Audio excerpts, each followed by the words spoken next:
Formal nang inilunsad ang baggage at currency declaration ng Bureau of Customs sa e-travel system. Yan ang ulat ni Noel Talakay.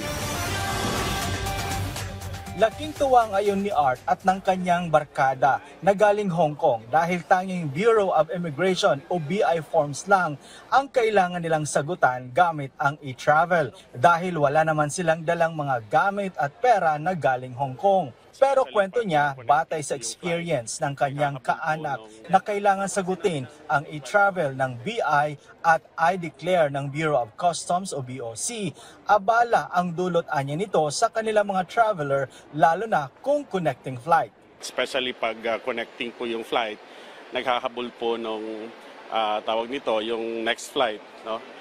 Siyempre may mga scrutiny na gagawin if you fill up the form, and then you will pass through the process. Medyo matatagalan. Dahil may pagkakataong lumalabas ito ng bansa, hiling niya, isang form na lang sana ang kailangan nilang sagutan para maging hassle-free.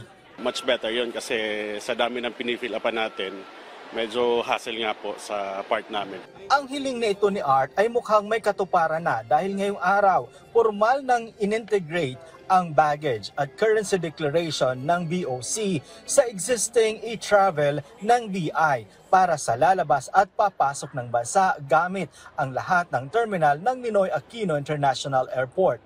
Providing our passengers the convenience of just going into the website and filling out the forms for both immigration and customs. Sa ngayon, hinihintay pa ang memorandum order ng BOC para masimulan na ang pilot implementation nito sa lahat ng terminal ng NAIA.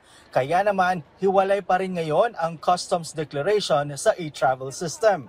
Passenger profiling system of the Bureau of Immigration is also critical for the passenger profiling system of the Bureau of Customs. Katuwang din nito ang Department of Information and Communication Technology o DICT, Money Laundering Council at Bangko Sentral ng Pilipinas. Inaasahan na masisimulan ng magamit ang bagong e-travel system bago matapos ang taong 2023.